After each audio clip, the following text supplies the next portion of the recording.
research. Okay? Stem cell research is fine. Stem cell research that destroys an embryo is not fine. We are at the point now, technologically speaking, that we can extract enough information from a variety of other sources, and even from embryonic stem cells, without destroying the embryo. To the extent that that can be done is fine, but I do not believe in destroying life for the purpose of obtaining this information. Bill that took money away from the children's health, insurance. CHIPS. Yes, CHIPS S-CHIP. S-chip program. I will be going back on, let's see, tomorrow. I'll be going back tonight to Washington to vote tomorrow on that override, and I will vote to sustain his veto. I think the debate, frankly, should have been as to whether or not we should have such a program.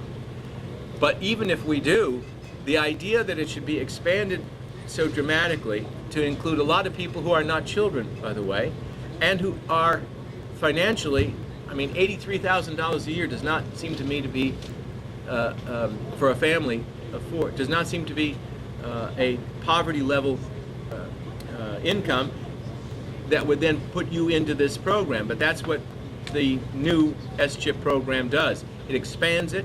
It allows states to offer it to people who are not children, and of course expands even the earnings capacity, because it was supposed to be, remember, the original plan was for this to be for the children of the working poor, because you've got, first of all, poorest, which have Medicaid, which takes care of everything, and then there's sort of a gap in there to people who can afford all of the insurance they need for their family. So that gap is called the working poor, and they couldn't, and that's what this was supposed to fill.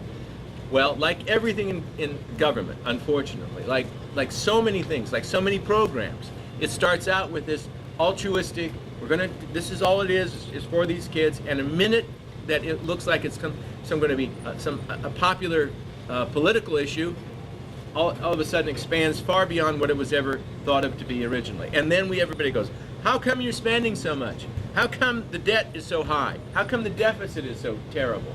Well, one reason is because we constantly do this, constantly create programs, they constantly get bigger, the demand from people gets bigger, because let's face it, it's hard for any politician to stand out in front of everybody and go, no, I'm not going to vote for, a health care program for children. Can't afford it.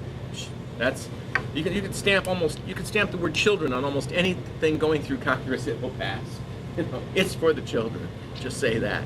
Well, sometimes it is, and sometimes it isn't. But anyway, I'm voting to sustain the veto.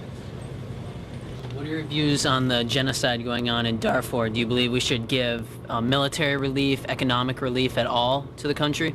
Yeah, and we do plenty. By the way, we do more than any other country in the world. Tell you something. I came into the Congress in 1998. In 1999, I was elected in 98. 99, I took office in January. In April of that same year, April or May now, I can't remember for which, I went to Sudan. It was the first trip I took as a member of Congress. At the time, there was a war going on that had been going on, a civil war that had been going on for 27 years. 2 million dead, 4 million displaced. I came back and I wrote something called the Sudan Peace Act. It took 2 years, but we passed it, and it was instrumental in bringing peace to that country. Now Darfur is a province where it really isn't the same group of people. In the original civil war in Sudan, you had the Sudanese, the Arab Muslim North that was fighting the Christian black South. There was a great deal of racism involved in that whole thing, believe me. This is Muslim on Muslim, but it's Muslim against black, and they're both Muslims, but it's definitely a racial issue, and has been for now several years, and it is a genocide in many ways. We absolutely have been doing more than any other country in the world to help to provide to provide relief efforts. There is right now something called the African Union that has been charged with the responsibility for going in and providing some degree of stability in the area. So it would be African countries contributing troops to provide security.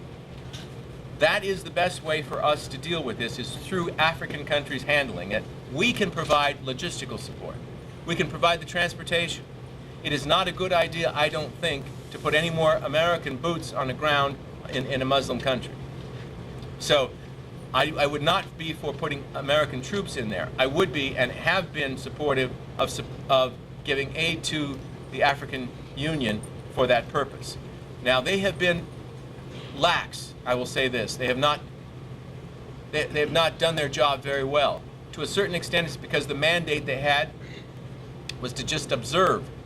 But we have to change their mandate in the UN. It's a process. Unfortunately, the UN is not a very efficient operation itself, I guarantee you.